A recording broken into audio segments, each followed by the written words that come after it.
Dans cette vidéo, nous allons parler de la méthode du réglage d'un correcteur proportionnel intégral par l'analyse harmonique et plus particulièrement par le diagramme de Bode. Alors cette vidéo, elle fait suite directement au chapitre vu sur l'influence de l'intégrale. Et en terminant la vidéo de ce chapitre, nous avions établi ces courbes de Bode et vu qu'il fallait placer la pulsation 1 sur TI, oméga C, d'un correcteur proportionnel intégral, de cette façon, ici, quelque part par rapport à la pulsation 0 dB du procédé, de façon à déstabiliser de façon minime le procédé, tout en ayant un TI qui ne soit pas trop grand pour ne pas que le système mette trop de temps à rattraper la consigne. Et la valeur qu'on va viser pour calculer notre correcteur proportionnel intégral, eh bien, c'est de viser une perte de marge de phase de 5 degrés. Donc, on va situer ici, quelque part, dans les oméga 0 dB par rapport à oméga C, avec une perte de marge de phase due à l'apport d'intégrale de 5 degrés. Alors pourquoi 5 degrés? Eh bien, pour la simple et bonne raison que c'est une valeur qui marche bien, qui donne de bons résultats. Donc si on prenait 1 degré, eh bien à ce moment-là on aurait des TI trop grands et des systèmes qui mettent trop de temps à arriver à atteindre leur consigne. Et si on mettait 30 degrés, eh bien on aurait des systèmes qui deviendraient trop oscillants. Donc voilà, 5 degrés est un bon compromis et donne de bons résultats. Alors la méthode pour trouver les paramètres du PI est la suivante. On va l'appliquer vraiment comme une recette de cuisine et on va l'expliquer au fur et à mesure sur base d'un exemple de réglage d'un premier ordre. Donc il faut bien se rendre compte que ici le cahier de charge a changé. Quand on le fait par l'analyse harmonique, le cahier de charge il spécifie des marges. Et ici nous on va travailler avec une marge de phi, une marge M phi visée. Donc par exemple dans un cahier de charge on pourra dire voilà on veut une marge de phase de 50 degrés, de 60 degrés, de 45 degrés.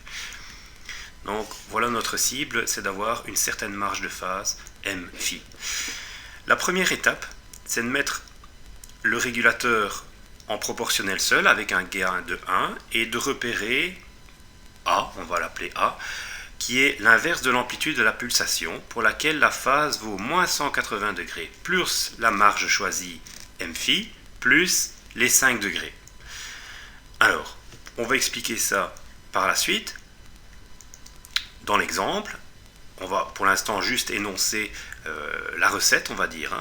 La deuxième étape, c'est de choisir le gain de façon à faire remonter le diagramme. On sait que lorsqu'on ajoute un gain, eh bien, c'est le diagramme d'amplitude qui monte. Et on va faire remonter le diagramme d'amplitude de la valeur A qui a été trouvée précédemment. Alors, une fois qu'on aura cette valeur A, on va pouvoir trouver le gain. On sait que de l'influence d'un gain sur un diagramme d'amplitude, on sait que un gain K va faire remonter d'une valeur de 20 log de K. Donc si notre but c'est de faire remonter d'une valeur A, eh bien par une simple transformation de formule, vous trouvez que K est égal à 10 exposants A divisé par 20, puisque 10 exposants est la fonction inverse de logarithme.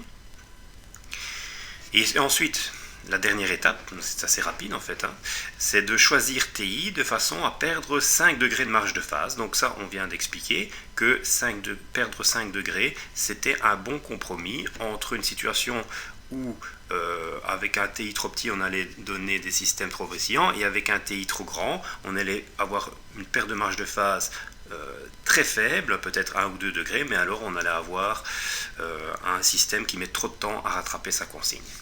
Et lorsque vous voulez perdre 5 degrés de marge de phase, la formule à appliquer pour calculer le TI, c'est tangente de 85 degrés sur la pulsation 0 dB. Alors expliquons quand même d'où vient cette formule. Donc on sait que ça c'est la fonction de transfert d'un correcteur PI avec un P de 1. Si on calcule la phase de ce correcteur, on obtient cette expression-ci. Et nous, on sait que la phase, on veut qu'elle soit égale à moins 5 degrés. Donc, Ça veut dire que si on continue le développement mathématique, on a la relation TI oméga égale tangente 85 degrés. Donc mettez la vidéo sur pause, regardez le développement mathématique qui n'est pas compliqué. Et donc on arrive à cette fameuse formule TI égale tangente 85 degrés sur la pulsation 0 dB. De façon à avoir, comme on l'a dit tout à l'heure, si je reviens à ce qui a été dit ici, c'est que nous on a comme énoncé du problème une certaine pulsation 0 dB où on va regarder la stabilité de notre procédé avec son régulateur K qui a déjà été trouvé.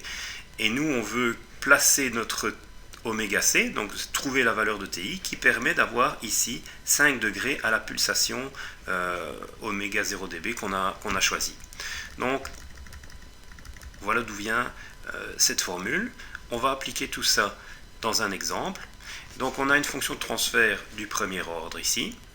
C'est une régulation de niveau avec un retard de 5 secondes, constate de temps de 140.5, gain statique à 1.6. Et on veut avoir une marge de phase de 57 degrés. Bon, voilà, c'est entre 45 et 60, donc voilà, une marge de phase de 57 degrés. Ça nous permettra en fait de pouvoir comparer par la suite un exercice qui avait été réalisé avec cette fois-ci la méthode du régleur et où on avait 10% de dépassement. Et en réalité, sans le savoir à cette époque-là, parce que la méthode du régleur, on ne s'occupe pas vraiment de l'analyse harmonique, eh bien en réalité on avait 57 degrés de marge de phase. Donc ça permettra de comparer les deux méthodes. Donc appliquons la méthode telle qu'elle et voyons en fait à quoi elle correspond. Mettre un régulateur P avec K égale 1 et repérer A, l'amplitude de la pulsation pour laquelle la phase vaut moins 180, plus la marge choisie, donc plus 57 degrés, plus 5. Donc ça veut dire que nous on va chercher la pulsation et l'amplitude en décibels où la phase vaut moins 118 degrés. Alors pour ça, il suffit donc de prendre ce schéma-ci qui permet de faire une analyse harmonique. Bien sûr de mettre le retard à 5 secondes. Ici, mettre une valeur en entrée. On va mettre ici une valeur 0 pour annuler l'intégrale. Et ici une valeur 1, puisque la recette dit qu'on doit mettre un gain de 1. Et regarder où la phase vaut, dans ce cas-ci, moins 118 degrés. Donc, on fait ceci. On va aller voir où on a une phase de moins 118 degrés.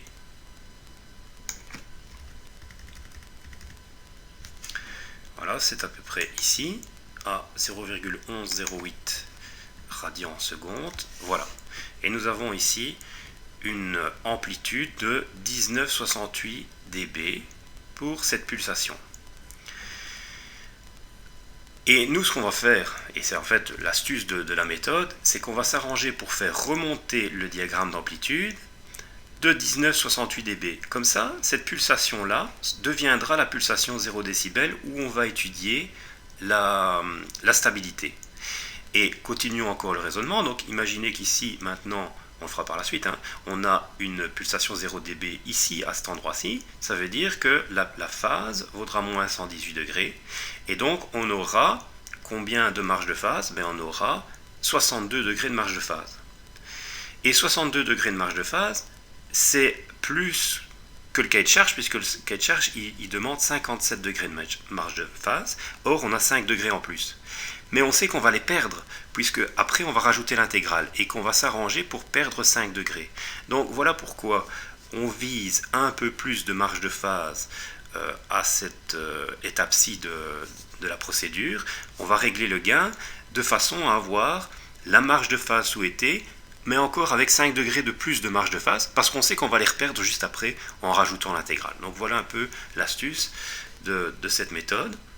Donc, si je reviens à la présentation, on a ici trouvé qu'il fallait remonter le diagramme d'amplitude de 1968 dB. Et donc on va passer à la phase suivante. On va calculer le gain qui va nous permettre de remonter de 19,68 dB et il vaut 9,64 en appliquant la formule. Donc on peut avoir un lexique avec les formules. Nous on détaille ici la méthode, mais une fois qu'elle est connue, ça va en réalité très vite de trouver ces valeurs de gain et de TI, puisqu'il suffit d'appliquer ici la formule K égale 10 sur A divisé par 20 et on a 9,64.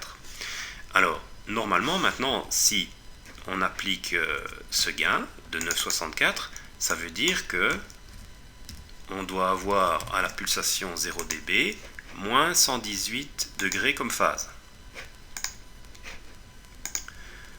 Vérifions quand même. Donc on a ici la pulsation 0 dB qui donne 0 dB et on devrait avoir ici les moins 118. Donc voilà, ici si on diminue encore, vous voyez qu'on les a à 2 dixièmes près.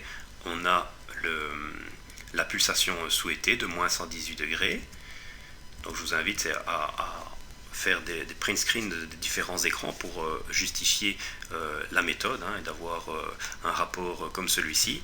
Donc on voit ici que on a bien ce qu'on voulait, c'est-à-dire que on a à la pulsation 0 dB pour l'instant une marge de phase de 62 degrés.